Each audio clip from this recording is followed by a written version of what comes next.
दोस्तों नमस्कार। नमस्कार सर। मैं एडवोकेट KB हिसार।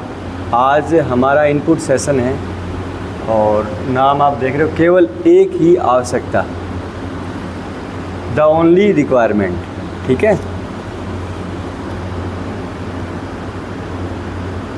समय समय पर हम सोचते हैं कि क्या नारकोटिक एनोनिमस में हम सब कुछ ठीक ठाक तरीके से कर पा रहे हैं? क्या हम पर्याप्त मात्रा में मीटिंगों में जा रहे हैं? क्या हम अपने स्पॉन्सर का भली भांति लाभ उठा रहे हैं? कभी कभी समय समय पर हम ये सोचते रहते हैं कि जब हम नशा मुक्ति केंद्र में आए हैं, नारकोटिक एनोनिमस की मीटिंग अटेंड करते हैं, तो क्या हम उन सब को ठीक ठाक से उनके नियमों का पालन कर रहे हैं? क्या हम उनके द्वारा दिखाए गए रास्ते पे ठीक ठाक से चल रहे हैं? क्या उनके द्वारा जो बातें हमें बताई जाती है, जो हमें नशा छोड़ने में, नशे से दूर जाने में हमारी मदद करती है, क्या हम उन बातों का सही तरीके से पालन कर रहे हैं? और हम जो मीटिंग सेशन में रहते हैं, क्या उन सब चीज़ों का हम लाभ उठा पा रहे हैं? क्या हम अपने स्पॉन्सर का भली भांति लाभ उठा रहे हैं? क्या हम कदमों पर काम कर पा रहे हैं? अथवा क्या हम ठीक तरह से बोल पढ़ पा रहे हैं? हम सुधरते हुए एडिक्टों को फेलोशिप का मूल्य जानते हैं, पर हम यह नहीं समझ पाते कि इनके बिना हम क्या करेंगे, क्या होगा। तो हम ठीक तरह से बोल पढ़ और लिख पा रहे हैं। हम सुधरते हुए एडिक्टों के लिए यह एक देखने वाली चीज़ है कि जो हम यहाँ पे कर रहे हैं, जो बोल रहे हैं, लिख रहे हैं, क्या हम ठीक से वो चीज़ें कर पा रहे हैं? क्या हम उन चीज़ों का पालन कर रहे हैं? और हमारी जो एडिक्ट, जो हम सुधार की तरफ सभी लोग जो बढ़ रहे हैं, हमारी जो संगत है उसका मूल्य हम जानते हैं। सब प्रत्येक व्यक्ति को, आपको और हमें इस बात का मूल्य पता है कि जब हम सुधार में चल रहे होते हैं तो हमें जो ये स्पॉन्सर होते हैं, जो हमें सिखाते हैं, उसका मूल्य क्या है। ऐसा तो नहीं कि कल को हमें पता लगे कि हम जिस तरह से अपने कार्यक्रम पर अमल कर रहे हैं, हमारा वह तरीका गलत हो, तो क्या उससे हम NA के बुरे सदस्य साबित नहीं हो जाएंगे? तो जब हम नशा मुक्ति केंद्र में रहते हैं, नियमों का पालन करते हैं, तो ऐसा तो नहीं कि कोई व्यक्ति गलत तरीके से चल रहा हो, प्रॉपर उन नियमों का पालन नहीं कर रहा हो, कल को उसे इस बात का नुकसान हो, या कल को उसको पता चले कि हम तो ये गलत तरीका अपना रहे थे, गलत बात हमें सिखाई जा रही थी, या हम गलत बात के तरफ बढ़ रहे थे जबकि हमें सही बात की तरफ बढ़ना था। तो क्या ये नारकोटिक एनोनिमस का आप गलत सदस्य नहीं बन जाओगे? मतलब नारकोटिक एनोनिमस को गलत साबित नहीं कर देगा, क्या आप उसके बुरे सदस्य बन जाओगे? ऐसा तो नहीं है। हम अपनी तीसरी परंपरा पर पुनः गौर करके अपनी सुरक्षा की भावना को दूर कर सकते हैं। नारकोटिक एनोनिमस में 12 परंपराएं होती है, उसमें जो तीसरी परंपरा होती है वो हमें सिखाती है कि हमें एक ही शर्त उसकी होती है कि हमें शराब या नशे को बंद कर देना चाहिए। तो हमें उस परंपरा का पुनः गौर करके अपनी असुरक्षा की भावना को दूर कर सकते हैं, जो हमें इस बात का भरोसा दिलाती है कि सदस्य बनने के लिए हमें सिर्फ एक चीज़ की आवश्यकता है। किसी भी व्यक्ति को नशा मुक्ति केंद्र से जुड़ने के लिए, नारकोटिक एनोनिमस का सदस्य बनने के लिए सिर्फ एक चीज़ की आवश्यकता है कि उसके अंदर एक विश्वास, एक लगन होनी चाहिए। उसका विश्वास होना चाहिए कि मुझे नशा छोड़ना है, मुझे नशे से दूर रहना है। बाकी की प्रक्रिया है वो समय समय पे अपने आप चलती रहेगी, अपने आप रिकवरी में आ जाओगे। सबसे पहला पॉइंट ये है कि आप लोगों को ये सोचना है, मन में विचार लाना है कि आपको नशा छोड़ना है। जो NA में एक अच्छा सदस्य बने रहने के लिए ऐसा कोई नियम बंधन नहीं है जो यह कहता है कि हमें इन मीटिंगों में भाग लेना ही होगा, अथवा इस तरह से इतने अंतराल पर इन कदमों पर अमल करना पड़ेगा या नहीं।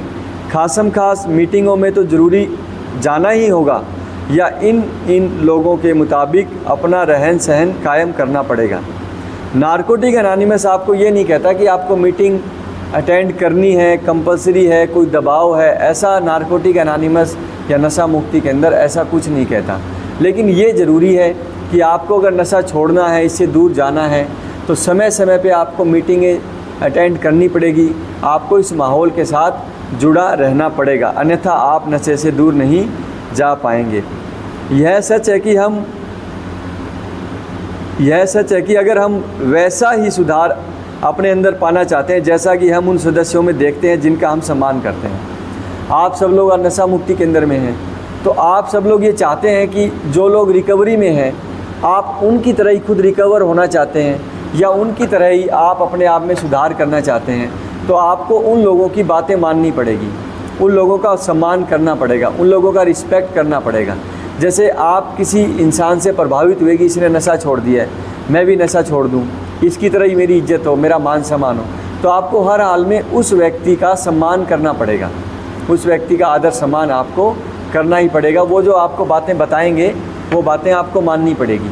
ऐसा नहीं हो सकता कि हम ये कहें कि मैं इस व्यक्ति की तरह होना चाहता हूँ, इस व्यक्ति की तरह मेरी इज्जत हो, मेरा मान सम्मान हो, लेकिन आप उस व्यक्ति की बताई बातें मानोगे तभी तो आप में वो चीज़ें आ पाएगी ना। जब आप उस व्यक्ति की बातें मान नहीं रहे हो, उस व्यक्ति के व्यवहार को अपने व्यवहार में नहीं ला पा रहे हो, तो आपको वो चीज़ें कैसे मिल पाएगी। उसी प्रकार के कार्यक्रम पर अमल करना होगा जिसने उनके सुधार को संभव बनाया। जो लोग सुधार में आए हैं, रिकवरी में आए हैं, हमें उन जैसा बनने के लिए उन्होंने जो सुधार के कार्यक्रम अपनाए हैं, जहाँ उन्होंने मीटिंगें अटेंड की है, जिस लोगों से जुड़े हैं, जैसा उनका व्यवहार है, किस तरीके से वो उठते थे, बैठते थे, सारी बातों को अमल में लाना पड़ेगा। एक व्यक्ति जो अच्छा इंसान है, जो रिकवरी में है, उसकी तरह आपको बनना है, तो वो कैसे बात करता है, कैसे लोगों का मान सम्मान करता है, किस तरीके से रहता है, वो सारी बातें हमें अमल में लानी पड़ेगी, तब हम उस व्यक्ति जैसे बन पाएंगे। ऐसा नहीं है कि हमें किसी व्यक्ति जैसा बनना है क्योंकि वो अच्छा है, हम चाहते तो ये हैं कि हम उस व्यक्ति जैसे बने ताकि लोग हमारी इज्जत करें, लेकिन हमें उससे जलन होती हो, हम उससे जलते हो कि यार ऐसा इंसान क्या है, तो ऐसे हम उसके जैसा नहीं बन पाएंगे। हमें उस व्यक्ति के कदमों पे चलने के लिए, उस व्यक्ति जैसा बनने के लिए उसके बातें माननी पड़ेगी और उस व्यक्ति का मान सम्मान हमें करना पड़ेगा। लेकिन एनए आज़ादी का संगठन है, हम किसी दूसरे के लिए नहीं अपितु अपने स्वयं के लिए सर्वोत्तम तरीके से कार्यक्रम का आयोजन करते हैं। लेकिन जो नारकोटिक एनोनिमस है, जो नशा मुक्त जो सेंटर है, वो अपना एक आज़ादी का संगठन है। ऐसा नहीं है कि कोई किसी को दबाव दे के कोई नशा छुड़वा सकता है या कुछ भी किसी तरीके से टॉर्चर करके। आपको स्वयं के लिए नशा मुक्ति केंद्र से, नारकोटिक एनोनिमस की मीटिंग से जुड़ा रहना पड़ेगा बिना किसी दबाव के। जब तक आप एनए की मीटिंग दबाव महसूस करके अटेंड करेंगे या नशा मुक्ति केंद्र में आप दबाव महसूस करोगे कि मुझे तो मजबूरी में यहाँ आना पड़ गया, तो तब तक आप रिकवरी में अपने व्यवहार में बदलाव नहीं लेकर आ पाएंगे। इसलिए आपको अपने आप को ये मानना पड़ेगा कि मैं आज नशा मुक्ति केंद्र में हूँ तो मैं कोई दबाव नहीं है, मुझे कोई जेल में नहीं डाला गया है। अपनी आज़ादी से, स्वयं की इच्छा से आपको मन को पॉजिटिव रखते हुए यहाँ की क्लासें अटेंड करनी है, अपने विचारों को पॉजिटिव रखना है, अच्छी सारी बातें सीखनी है। ऐसा नहीं है कि कोई इंसान ये सोचे कि मैं नशा मुक्ति केंद्र में हूँ, मुझ पे तो दबाव है, इसकी वजह से मैं रहता हूँ। नहीं, आपको नशा मुक्ति केंद्र में या नारकोटिक एनोनिमस की मीटिंग अटेंड करने में बिना दबाव के अपनी स्वयं की इच्छा से मन को लगाना पड़ेगा। हम किसी दूसरे के लिए नहीं अपितु स्वयं के लिए सर्वोत्तम तरीके से कार्यक्रम का आयोजन करते हैं। एनए की सदस्यता के लिए मात्र एक शर्त यही है, नशा बंद करने की इच्छा।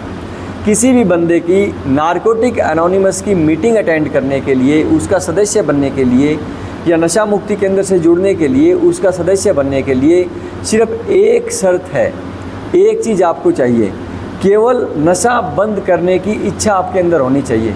आपके अंदर ये विचार होना चाहिए कि मुझे नशा बंद करना है। फिर कैसे कैसे नशा बंद करना है, किस तरीके से आप नशा बंद कर पाओगे, वो सारी चीज़ें आपकी हम हेल्प करेंगे। कि शुरुआत में जो नशा करके आता है इंसान, जब वो नशा छोड़ता है तो उसको विड्रॉल सिम्टम आएंगे, जैसे कि तोड़ जिसको बोलते हैं, तो उसके लिए हम साइकेट्रिक डॉक्टर की मदद से आपको दवाइयाँ देते हैं जब तक आपके तोड़ जो विड्रॉल सिम्टम ख़त्म होते हैं। उसके बाद में आपके व्यवहार को बदलने के लिए उसमें सारे प्रकार की क्लासें लगती है, व्यवहार आपको सिखाया जाता है। तो ये बाकी चीज़ें आपको प्रोग्राम में जैसे जैसे आप इसके साथ जुड़े रहेंगे, आपको सारी चीज़ें स्वयं को समझ में आने लगेगी। लेकिन आपको एक इच्छा अपने अंदर रखनी है कि मुझे नशा छोड़ना है, ये इच्छा आपके अंदर होनी चाहिए। अगर कोई व्यक्ति मन में सोचे कि मुझे तो नशा छोड़ना ही नहीं है, फिर वो मन में ये सोचेगा तो वो कैसे छोड़ पाएगा। कम से कम आप मन में सोचो कि मैं सेंटर में आया हूँ या नारकोटिक एनोनिमस की मैंने मीटिंग अटेंड की है तो मैं नशा छोड़ूंगा। मन में जब भावना रखोगे तो बाकी सारा आपका सॉल्यूशन होता रहेगा। मैं अपनी स्वयं की सुधरती हुई हालात के मद्देनज़र एनए कार्यक्रम पर गौर करूँगा जिस पर फ़िलहाल मैं अमल कर रहा हूँ, और तब मैं उस कार्यक्रम को यथाशक्ति अमल में लेकर आऊँगा। हमें ये सोचना है कि मैं अपने स्वयं की सुधरती हुई हालात को मद्देनज़र रखते हुए मैं एनए के कार्यक्रम पर गौर करूँगा कि जैसे आप नशा मुक्ति केंद्र में आए और आप आने के बाद थोड़ा थोड़ा सुधार में हो, भाई आपने नशा छोड़ दिया, सुधार में हो, आपका शरीर भी सही और आपको भूख भी टाइम पे लग रही है, तो आपको उसी रास्ते पे चलना है, उन सब बातों का गौर करना है जिसमें आप रिकवरी की तरफ बढ़ रहे हो। लंबे समय तक आपको रिकवरी में रहने के लिए उन सारी बातों पे गौर करना पड़ेगा जिस पर फ़िलहाल मैं अमल कर रहा हूँ कि हमें मैं जिस चीज़ों पे अमल कर रहे हैं, सेंटर में हैं तो जिन रास्ते पे चल रहे हैं उसी रास्ते पे हमें चलते हुए उन कार्यक्रम को यथाशक्ति अमल में लाना है। ठीक है, थैंक यू।